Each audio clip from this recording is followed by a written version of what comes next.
Olá, meninos e meninas, sejam todos muito bem-vindos.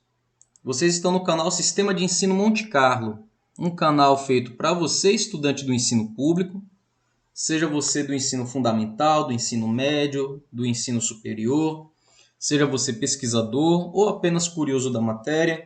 Esse canal foi pensado, idealizado, feito para você, para te auxiliar nos seus trabalhos escolares, nos seus estudos, nos seus trabalhos, nas suas pesquisas. Sejam todos muito bem-vindos. Essa videoaula de hoje é especial porque hoje, depois de 3 meses de existência do Sistema de Ensino Monte Carlo, nós chegamos ao número de 500 visualizações. Pode parecer pouco, mas é o início de uma jornada.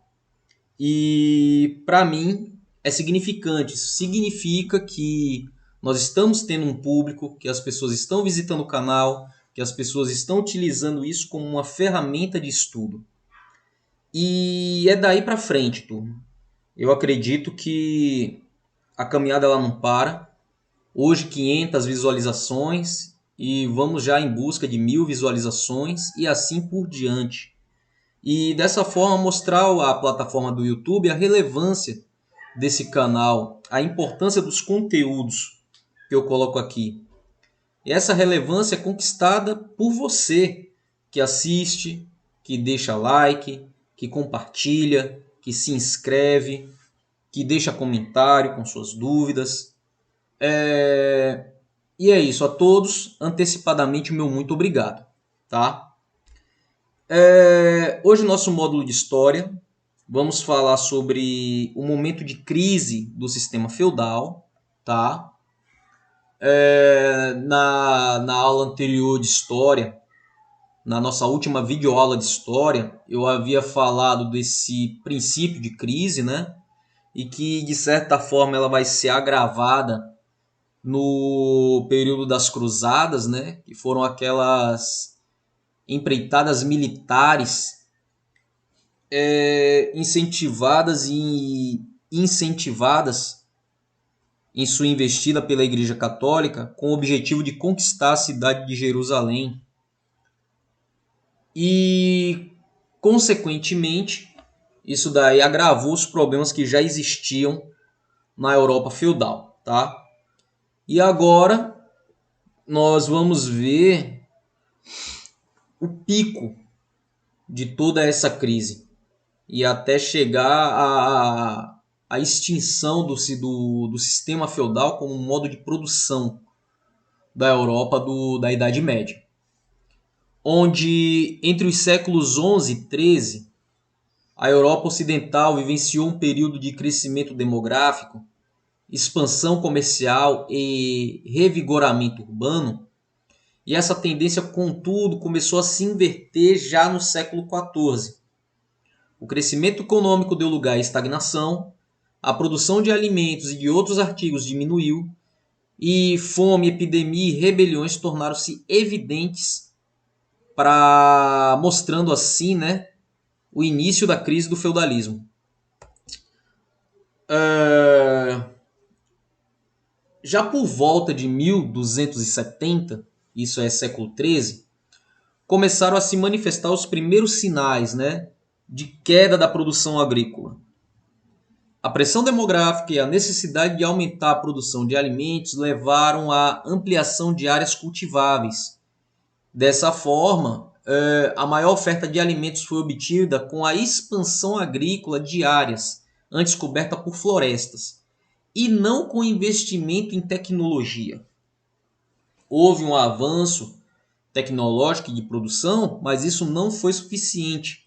O aumento territorial foi muito maior e a tecnologia que existia na época não foi capaz de fazer toda aquela extensão ser produtiva por inteiro. O avanço contínuo da agricultura atingiu também áreas de pastagem e terrenos menos apropriados para o cultivo. E com a redução de adubo natural, antes fornecido pelo gado, e o cultivo de solos menos férteis, o resultado disso foi a retração das colheitas, e a queda dos rendimentos dos senhores e de camponeses. E provavelmente também que o desmatamento, né,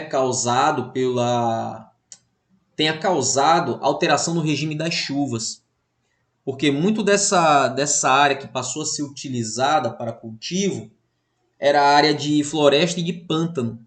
Então, o desmatamento pode ter provocado alteração no clima. E com isso, as chuvas necessárias para a semeadura, ela não vinha no período certo, ou quando vinha, ela vinha de uma forma bastante volumosa. E para plantação, para agricultura, a água tem que ser na medida certa. A partir do século XIV, os períodos de más colheitas tornaram-se mais frequentes e longos. Entre 1309 e 1323, as fortes chuvas em que todas as regiões da Europa destruíram muitas plantações. E o período mais crítico foi o de 1314 a 1319, ou seja, 5 anos de más produções agrícolas. Más produções agrícolas, pouca alimentação, pouca produção, e com pouca produção, pouco dinheiro para poder se pagar os tributos do feudo. E como consequência de tudo isso, houve um aumento dos preços dos alimentos, principalmente o trigo. E assim o temido fantasma da fome voltou a ameaçar a população europeia. Em Flandres, no ano de 1316, cerca de 10% da população morreu por inanição. Morte por inanição é o mesmo que morrer de fome. Em Winchester, na Inglaterra, as mortes ocorridas em 1317 atingiram o dobro das registradas em 1310. Então, em 6 anos, o número de óbito dobrou. Na região do Baixo Reno, na França, um cronista relata que as populações chegaram a se alimentar de cadáveres de animais vitimados por enfermidades. E isso teria dado origem a epidemias que devastaram, né, várias aldeias da Europa. E na Alemanha há um documento que faz registro de covas abertas de forma coletiva em algumas cidades com o intuito de enterrar os mortos de fome. Então o ciclo de óbito era tão grande que as covas eram abertas às pressas e de forma coletiva. Era possível se enterrar, era necessário se enterrar de 5 a 6 pessoas numa mesma cova, que não dava tempo de tanto sepultamento. Em meados do século XIV, a população europeia, grande parte dela destruída pela escassez agrícola, foi vítima de uma epidemia que devastou toda a Europa. E ela ficou conhecida como a peste negra ou a peste bubônica. E essa peste ela vai dizimar 1/3 da Europa feudal. E ela é uma doença, ou trata-se de uma doença, de caráter infectocontagiosa, transmitida aos humanos por meio de pulgas que se contaminam ao parasitar roedores que alojam a bactéria, como os ratos, né? A peste se manifesta de 2 formas principais, a bubônica e a pulmonar. No caso da peste bubônica, ou da manifestação bubônica, o bacilo entra no indivíduo percorrendo suas veias linfáticas até ficar retida nos glândulos do pescoço, sobre os braços e na virilha, gerando um inchaço. E esse inchaço ele é muito doloroso. Tenho aqui uma foto, uma imagem mostrando já essa doença, essa peste negra, né, assim chamada, já no estágio avançado. A incubação da doença é rápida e seus sintomas são mancha escura na pele e elas aparecem de 2 a 5 dias após o contágio. É muito rápido. A manifestação pulmonar dessa doença ela é muito mais grave e letal. Ela chega a um percentual de 100% de letalidade nos casos identificados. E isso explica porque ela teria matado mais de um terço da população da Europa num prazo de 4 anos, entre 1348 e 1352. E ela é transmitida por via aérea, pela tosse e pelo espirro. Acredita-se que a peste tinha surgido na Ásia Central, tenha se alastrado pelas principais centros comerciais do Mediterrâneo Oriental. Ela assolou as grandes cidades de Alexandria, de Jaffa, Cafa e Constantinopla, além das ilhas gregas e do norte da África. Na Europa Ocidental, a peste chegou pela rota do mar Mediterrâneo em embarcações que estavam infestadas de ratos contaminados. Era um problema dificílimo de resolver, a questão do saneamento, da higienização urbana e residencial. A peste negra chegou à Europa provavelmente em 1347, que foi quando se registrou não o primeiro caso, mas o primeiro surto, e percorreu 2 caminhos. Partindo da Crimeia, na costa do Mar Negro, ela atravessou a Alemanha Central, atingindo as cidades hanseáticas e as regiões do Báltico e do Mar do Norte. O segundo caminho foi pelo Mar Mediterrâneo, que atingiu seus principais portos, e de Mesina, na Península Itálica, ganhou a Sicília, Tunis, Córcega, Sardenha, Baleares e os portos orientais da Península Ibérica. A cidade de Gênova representou o principal polo difusor da peste na Itália. De Veneza, a doença irradiou-se pela Europa Central, chegando até a Península Ibérica, e alcançou a França, as Ilhas Britânicas e as regiões da Rússia. Então você vê que ela teve um alcance continental. O contexto de fome, de epidemias e guerras, somadas aos tributos devidos à igreja e aos senhores feudais, impeliu muitos camponeses à rebelião. Na década de 1350, explodiram várias revoltas camponesas na França, conhecidas como jaqueries. Para alguns autores, elas contestavam os altos tributos cobrados pelos senhores feudais, e para outros teriam sido motivados por uma crise de fome no norte da África, da França. Outros historiadores ainda as interpretam como levantes contra o poder da nobreza. Seja como for ou qual motivo essas revoltas tenham sido tomadas, elas foram duramente reprimidas, deixando mais de 20 mil camponeses mortos. As rebeliões populares não se restringiram à Europa continental, elas se aglutinaram com trabalhadores do campo e das cidades, principalmente na Inglaterra, e essas revoltas inglesas elas foram motivadas pela cobrança de novos impostos.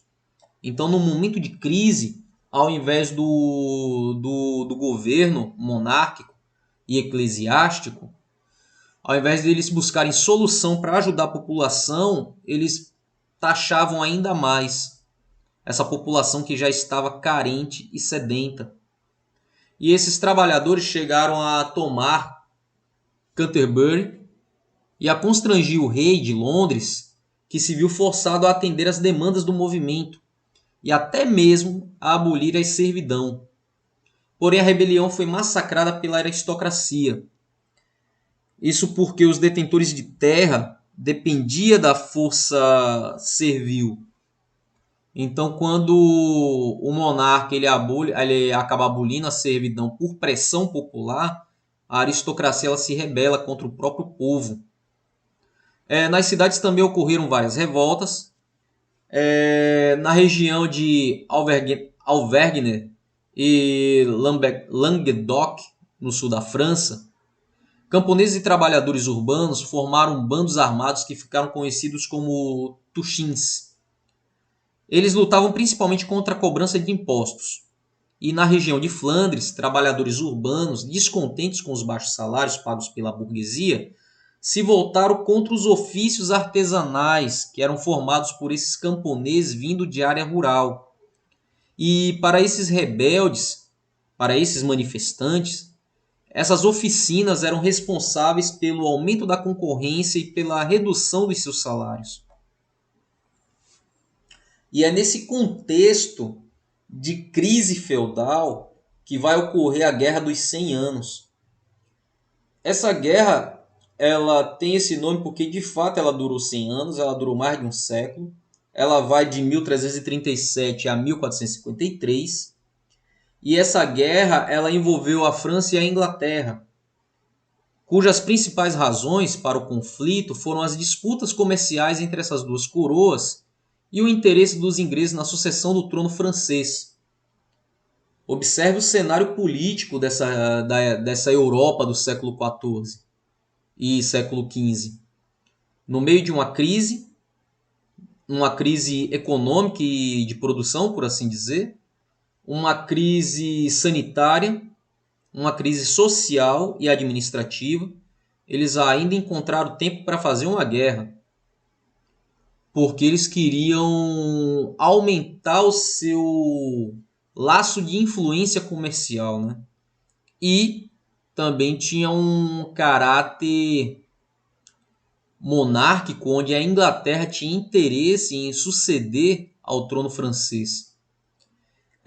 E em 1420, a Inglaterra cercou Paris e impôs o Tratado de Troyes aos franceses. A guerra só teria fim em 1453, quando os franceses conseguiram, enfim, derrotar os ingleses. E foi nesse conflito, esse conflito derradeiro, que surgiu a figura de Joana d'Arc. Joana d'Arc era uma jovem camponesa, analfabeta, mística e com fama de visionária. Essa jovem, ela teria comandado um exército que libertou a cidade de Orleans em 1430, porém ela foi presa e entregue aos ingleses. No ano seguinte, ela foi acusada de heresia pela Igreja Católica e queimada viva com apenas 19 anos de idade. Ela foi inocentada 26 anos depois, em 1456, e após inocentada, ela foi santificada pela Igreja Católica.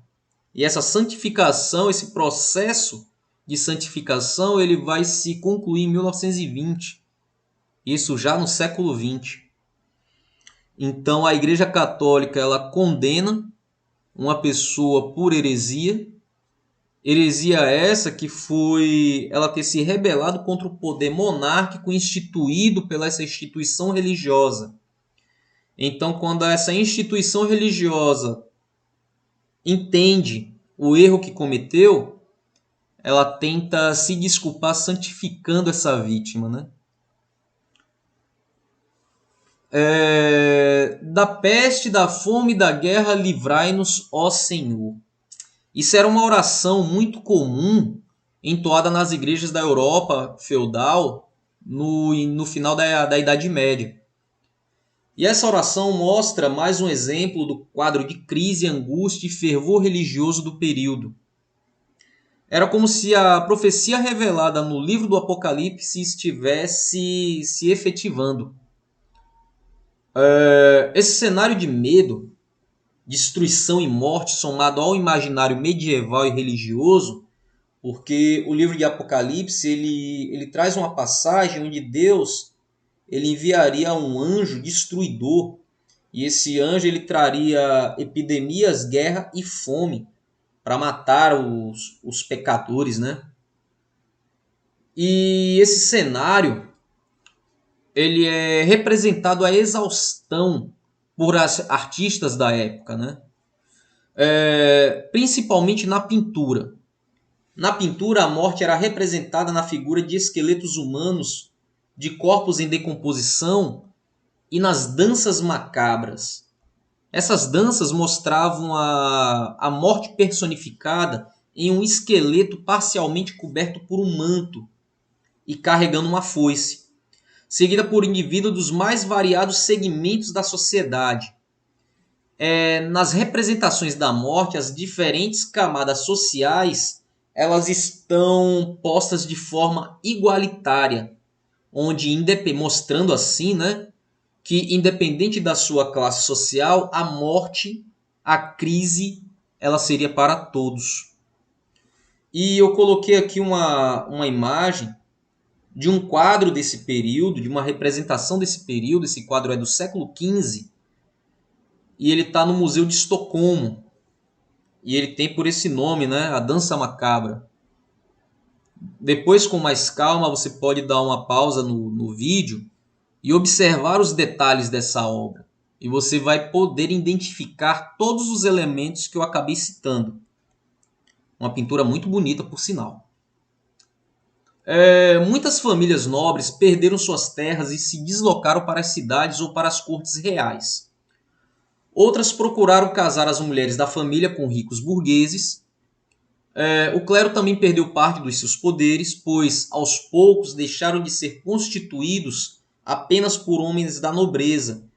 Isso porque a burguesia ela acabou comprando terra e comprando título de nobreza. Isso porque ela conseguiu se ascender socialmente e por isso ela foi a mais favorecida nesse momento de crise, onde, apesar das dificuldades, muitos burgueses, né, eles compraram terras, eles compraram títulos de nobreza e passaram a ocupar cargos administrativos nas cortes.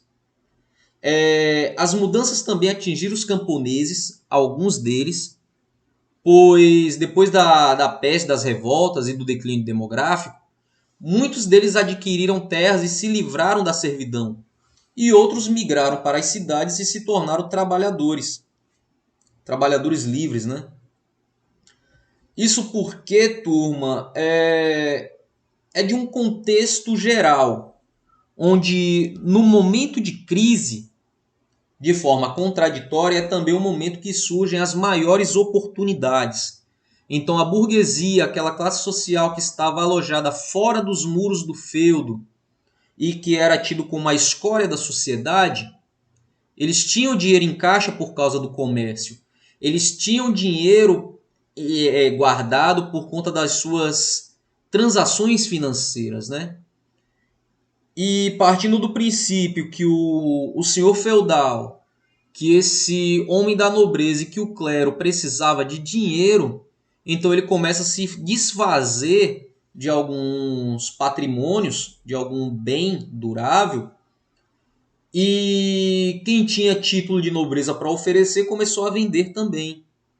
Então é nesse momento que a burguesia ela começa a ascender socialmente e passa a participar das tomadas de decisões do governo. Turma, essa foi nossa videoaula de hoje. Espero que tenha sido rica e produtiva para todos vocês. Eu falei de forma bem lenta e bem pausada para ficar de fácil entendimento, tá? A todos muito obrigado. Não esquece de deixar o seu like, o seu comentário com suas possíveis dúvidas. O professor está aqui para saná-las. E até uma próxima.